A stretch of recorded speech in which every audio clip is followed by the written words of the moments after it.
So the major needs, for instance, is to get effective drug to treat these patients properly. So currently the drugs are of limited value, so they can prolong survival, they can improve the symptoms. However, none of the drugs is curative. So some of the patients, if they have poor prognosis especially, they want to have at least a curative treatment approach, and which is allogeneic stem cell transplantation. But allogeneic stem cell transplantation is also a harmful treatment because it has inherited risk of morbidity but also of mortality. So a careful selection of these patients, especially if they are older patients, and the majority of MDS patients are older, is of clinical need.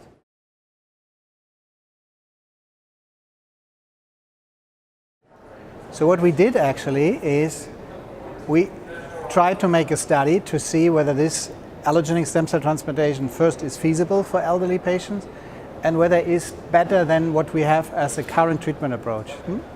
So the current treatment approach is using a 5-azacitidine, which is a demethylating agent, which is approved for patients with MDS, and in general it prolongs the survival about 1 year. So the underlying idea was first to prepare the patient better for transplant, to get them into remission, especially if they have blasts. And the second is because you need some time to look for a donor, to avoid progressive disease within this time when you're looking for the donor. This was the rationale. But unfortunately, only a minority improved during these 4 cycles, and we lost a lot of patients in these 4 cycles because of progressive disease, independent of the treatment, and also of complications like infection disease.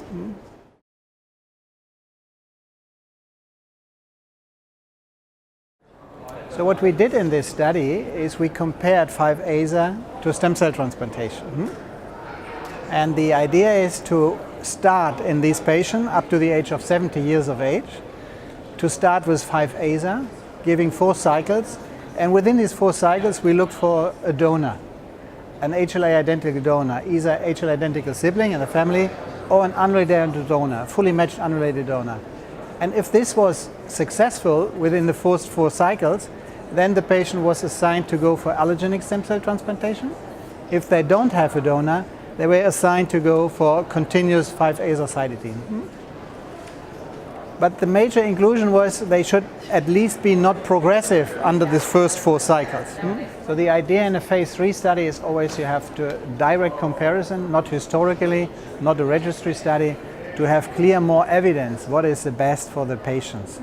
And I think this study nicely showed that up to the age of 70 years, those patients benefit more from an allogeneic stem cell transplantation rather than from a conventional treatment.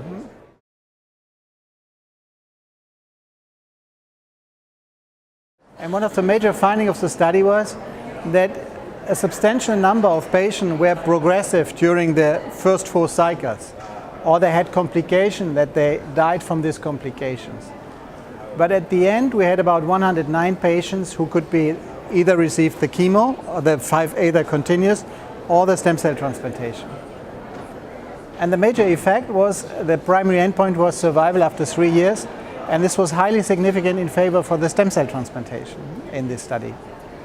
Yeah, the finding, as mentioned before, is that allogeneic stem cell transplantation has a higher event-free survival and has a better overall survival after 3 years, which was around 40%, in contrast to only 20% if the patient continues with the 5-AZA treatment.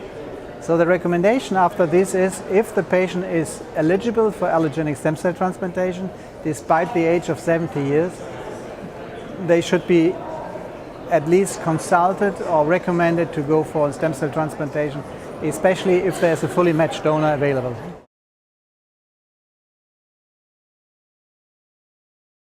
So the study, as I mentioned before, first it shows allogeneic stem cell transplantation is feasible. It should be offered to these patients if they are eligible.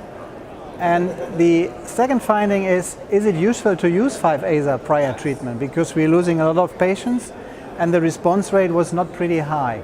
So the next question is maybe whether we should do a chemotherapy to reduce the number of blast prior transplantation, or we should go upfront transplantation without using 5-AZA.